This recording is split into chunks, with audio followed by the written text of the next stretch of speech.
Hi everyone, this is Dr. J. I want to talk about something specific on the endocrine system, and we're going to be talking about the adrenal glands, just the adrenal glands by themselves.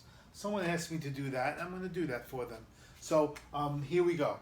So we have our two kidneys, right?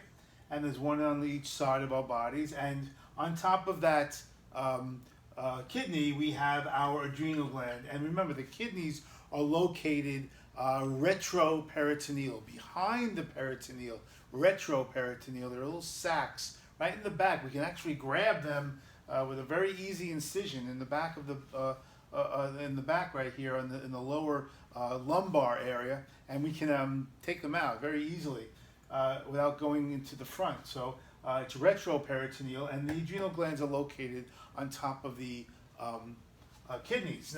So now with that being said, let's talk about the adrenal gland. So I'm just going to draw the adrenal gland like this. Okay, it's a big pyramid-looking thing. Let me get a nicer color, maybe. So what we're going to be doing is talking about the different layers. So we got the first layer, second layer, third layer, and fourth. So it's 1, 2, 3, and 4 layers. Okay, there are 4 layers. Now the layers are called. The first layer is the glomerulosa. Glomerulosa. The second layer is called the fascicularis. The third layer is called the reticularis. And the middle, in the center of the gland, is called the medulla. Now, that being said, and we'll underline that for you. That being said, what's the hormone that comes out of them? Okay, so the glomerulosa is aldosterone.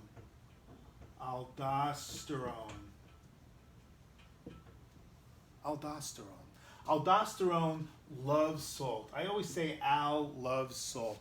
And what aldosterone does in the kidneys is that it doesn't allow salt to leave the body. It reabsorbs the salt and goes back into the plasma of your body. So Al loves salt. Now, the disease is Conn's disease,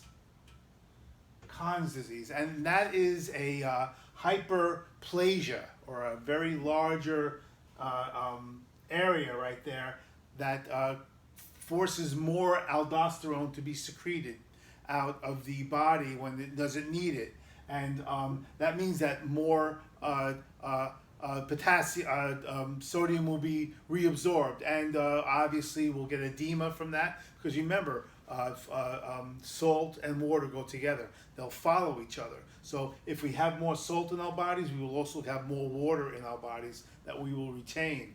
So salt is bad in its excess. We don't like that. But remember something about salt. When sodium is high, it is inversely related to potassium. Potassium will be low. It's also true if potassium is high, then your sodium will be low. And these just accept the fact that that is true, okay? When sodium is high, potassium is low. When potassium is high, sodium is low. So, because they're inversely related to each other. And we have to fix this. And remember something, what's the cause of Conn's disease? It's just a growth of the layer. And sometimes it's caused by a tumor. Who knows what it's caused by? But whatever it is, it's not a good thing. And we maybe, to cure it, maybe we have to remove it. Who knows what we have to do? But the fact of the matter is that Conn's disease is a hyperaldosteronism. Aldosterone increases salt in your body. And if it increases salt in your body, it can cause hypertension. It can cause all kinds of edema and fluid in your body, and we don't want that. And remember, we have to watch that potassium level. So remember that concept, okay? It's Conn's disease in the glomerulosa area. The fascicularis area is cortisol. And cortisol is a stress hormone. And whenever you have a low glucose level, it would cause stress to the body. So we call this a glucogenic hormone because it increases glucose in the body. Because it increases when you have stress in the body of like low sugar where you're exercising, or you know that you get this very high. By the way, this gets very high at about 7 or 8 o'clock in the morning. So that's a good way of measuring the stress hormone, because that's what gets you up in the morning. The stress hormone gets you up in the morning because remember, you sleep for 10 hours, you don't eat, and that stimulates the stress in the body. So cortisol, it goes high. Now, so that's what you have. Just remember that cortisol, stress hormone, a glucogenic hormone. Okay, whenever something's a glucogenic hormone, it raises glucose in the blood, and that's many different hormones that do that. But right now we're talking about cortisol. Now, if there's too much cortisol, we call that Cushing's disease. Cushing's disease. Cushing. Cushings. Or if it's too low, we call that Addison's disease. Addison's disease. Addison's disease. So Cushing's disease, it's good. It's too high. Addison's disease, too low. And it could be caused by different things. That's here nor there about why the causes. There's many reasons why this can go high or low, but Addison's disease is when you have adrenal failure. So that means that all of the hormones will be hurt as well. So remember that. When it comes to the Cushing's disease, when it's too high, well, that means that that either it's happening at the gland, or if you did my endocrine lecture, you'll see that this has a pattern of stimulation from where the pituitary gland is and the hypothalamus, was in the brain. In the brain, the hypothalamus and the pituitary, whereas the hypothalamus stimulates the pituitary to stimulate a stimulating hormone that goes to the adrenal gland and then stimulates the cortisol. So it's a 3-step process of cortisol in this particular hormone. So remember that. So it can either happen at the hypothalamus area where it's hypersecreting, causing the pituitary to hypersecrete, and then causing the gland to hypersecrete, or it could be from the pituitary gland that's hypersecreting, so that it affects the adrenal gland, or it's affecting here only at the gland where there's some kind of a growth going on there that's stimulating the hormone to go so far, to go so high. So you have 3 areas of which the hormone goes high. Now, on the other hand, the Addison's disease, well, that can also happen at the hypothalamus area to the pituitary to the gland, or it can happen at the pituitary gland to the gland, or it can just happen at the gland where it's failing. You understand that? So both of them have a 3-way system of becoming either low or high, and just remember that Cushing's disease, when you have too much Cushing's disease, it's a glucogenic hormone, so you're going to get hyperglycemia. And when you have hyperglycemia, it's almost like having diabetes. So we have to control that glucose level. In Addison's disease would be the opposite effect. So you get hypoglycemia, and then many more other symptoms that goes with Addison's disease and Cushing's disease. So look up those symptoms. It's a very big, they're 2 very big deal diseases, and it's not uncommon. This is not it's very common to have these things, okay? So that's the fascicularis. Now the reticularis is the 3rd layer, and that's going to be the androgens. Androgens. The androgens are going to be testosterone or estrogen. And remember, there are 2 sex hormones. Testosterone for the male, estrogen for the female, and that happens in your 3rd layer.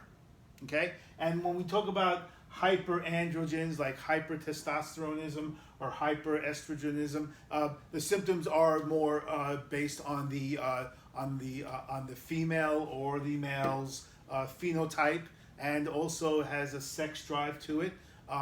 But remember, we have to. I don't know how common that these diseases are, but this is what happens to it. And so you have to, if you take your blood test and you find out that you're hypertestosterone, look in the reticularis area of the adrenal gland and see that if that's where it's coming from.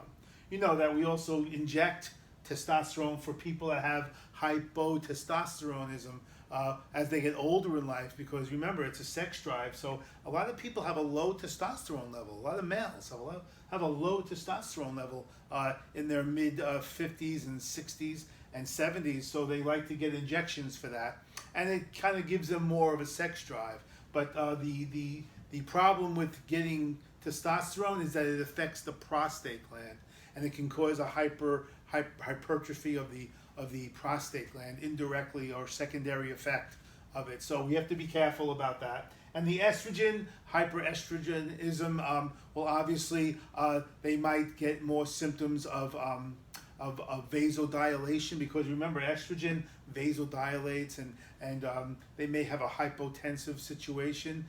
Also, if they have high testosteronism, it can also change their phenotypical scene if it's chronic, and they can possibly have more a sexual drive from that standpoint, because they're both hormones of sexual drive.